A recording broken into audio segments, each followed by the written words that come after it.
Bismillahirrahmanirrahim. Assalamualaikum warahmatullahi wabarakatuh. Alhamdulillahilladzi akraman nisa bilaynin wa lutfin. Asyhadu an la ilaha illallah wahdahu la syarika lah. Wa asyhadu anna Muhammadan abduhu wa rasuluh la nabiyya ba'da. Allahumma salli wa sallim wa barik ala sayyidina Muhammadin wa ala alihi wa ashabihi ajma'in. Fa ya ibadallah, usini wa iyyakum jami'a bittaqwallah. Ittaqullah haqqa tuqatih wa la tamutunna illa wa antum muslimun. Pemirsa, khususnya Syatin yang dimuliakan Allah Subhanahu wa taala, melalui daring ini izinkan kami selaku penghulu Kecamatan Kurumorojaya akan menyampaikan sedikit nasihat nikah, artinya nasihat sebelum melakukan yaitu akad nikah nantinya. Para Syatin yang dimuliakan Allah Subhanahu wa taala, tema kita pada kesempatan ini yaitu apa kewajiban dan hak suami istri. Nah, dalam Al-Quranul Karim Allah juga menjelaskan, yang pertama dalam Al-Quran disebutkan wa'ashiruhunna bil ma'ruf fa in karihtumuhunna fa'asa an takrahu syai'a wa yaj'alallahu fihi khairan katsira. Syatin yang dimuliakan Allah Subhanahu wa taala, Allah Subhanahu wa taala memerintahkan kita untuk apa? Senantiasa menggauli istri kita dengan cara-cara yang patut, yang lemah lembut, bergaul dengannya dengan cara-cara sesuai dengan tuntunan Nabi kita Rasulullah sallallahu alaihi wasallam. Nah, fa in karihtumuhunna, apabila ada yang engkau benci daripada istri-istri, mungkin nanti dalam perjalanan setelah akad nikah pasti ada satu dua sifat dari istri kita yang tidak kita sukai. Fa'asa an takrahu syai'a, boleh jadi yang kamu benci sebahagiannya, wa yaj'alallahu fihi khairan katsira, tapi cukup banyak kelebihan-kelebihan yang Allah beri pada istri-istri kita. Satu kekurangan jangan disebut-sebut, yang harus disebut ribuan kelebihan yang ada pada dirinya. Syatin yang dimuliakan Allah Subhanahu wa taala, wa min kulli syai'in khalaqna zawjaini la'allakum tazakkarun. Allah Subhanahu wa taala menjelaskan, sesungguhnya dari segala sesuatu kami ciptakan berpasang-pasangan, la'allakum tazakkarun, supaya kamu berfikir. Nah, inilah suami istri. Yang pertama, apa kewajiban daripada suami? Bahsun nafkah, mencari nafkah mutlak kewajiban dari suami selaku pemimpin rumah tangga. Nah, lalu pertanyaannya, ya Ustaz, istri saya kan juga bekerja. Bekerja istri kita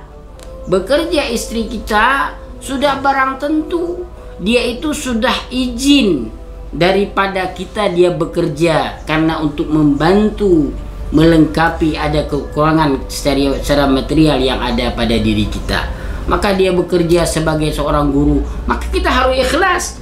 Guru hari ini kerja hampir 24 jam juga, maka harus ikhlas nantinya. Karena istri kita seorang guru, kadang-kadang nasinya juga telat masaknya, kadang pulangnya sudah kecapean. Jangan terima kelebihannya saja, tapi tidak mau menerima kekurangannya.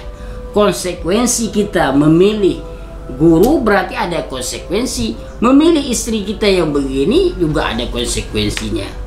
Nah, karena istri itu adalah tugas yang paling mulia, maka bahsun nafkah menjadi kewajiban kita mencari nafkah. Bawa pulang kepada istri, beri nafkah. Paling tidak ada kebutuhan pokok yang kita bawa pulang, ya makanan, kebutuhan sandang, kebutuhan pangan, kebutuhan makanan sehari-hari, bawa pulang beras, makanan, lauk, ikan dan sebagainya. Ini tugas kita sebagai suami, nafkah. Nah, si istri apa tugasnya? Tugas istri menjaga nafkah pemberian suami. Artinya apa? Nafkah yang demikian rupa hari ini suami kita mampu bawa pulang nafkah sekian, kemudian bagaimana kita jaga nafkah ini dengan nafkah yang sedikit umpamanya. Sedikit, bagaimana harus cukup dalam satu hari. Alhamdulillah bisa kita simpan sedikit.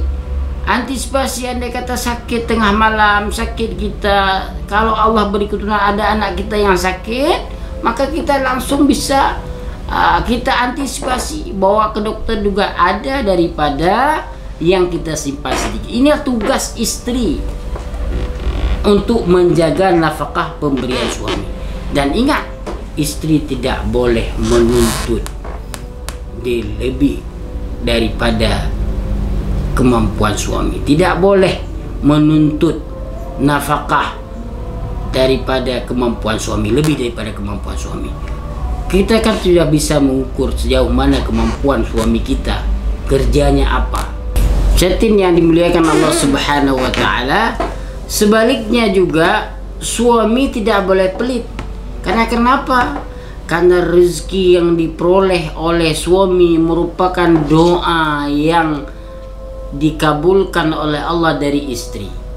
Istri kita dikala kita mau keluar mencari nafkah, istri yang saleh menadahkan tangannya ke atas memohon kepada Allah, ya Allah, setiap langkah rezeki yang dicari oleh suami hamba berikan barakah dalam rezekinya. Pergi ya Allah mencari nafkah dalam keadaan sehat, ya Allah kembalikan suamiku kepadaku dalam keadaan sehat. Bisa jadi rezeki yang kita peroleh merupakan doa daripada istri dan anak kita. Para suami, istri yang dimuliakan Allah Subhanahu wa taala, jadi sangat erat kaitannya rezeki suami daripada doa daripada seorang istri yang solehah. Nah, ini jangan sampai suami menghitung. Ini ada satu dua yang datang ke saya, Ustadz, ini saya hitung ini, coba lihat istri saya ini hari ini maka ini, kemudian ditulis semuanya apa yang diminta oleh istri, ditulis. Nggak perlu, karena menjadi kewajiban Anda memberi nafkah, bawa pulang nafkah sesuai kemampuan saudara merupakan amanah dan tanggung jawab kewajiban saudara. Menjaga nafkah menjadi tanggung jawab daripada istri. Tidak perlu hari itu bekrik ya seorang suami. Berilah lapang dada kepada istri kita, karena makanan yang kita, rezeki yang kita bawa pulang tadi menjadi barakah bagi keluarga kita. Selanjutnya apa? Tugas yang selanjutnya bagi istri dan suami yaitu menghormati suami. Ini seorang istri harus betul-betul menjaga kehormatan suaminya. Jangan sampai ada aib. Suami kita obral, kita ceritakan kepada teman kita wanita, teman kita yang pria umpamanya, kita ceritakan. Jangan sampai nastaghfir. Jangan sampai seperti ini. Karena aib ini akan menjadi konsumsi publik. Apalagi Anda ceritakan kepada medsos, kepada media sosial, kemudian Anda ceritakan kepada orang lain, maka akan tertunduk malu suami kita suatu saat nantinya andai kata aibnya disertai oleh orang lain. Dan juga seorang suami harus mampu menjaga aib istri kita. Istri kita yang banting tulang, menjaga anak kita, menjaga nafkah kita, mengasuh anak kita kalau Allah beri keturunan pada kita, 9 bulan lamanya diasuh anak kita.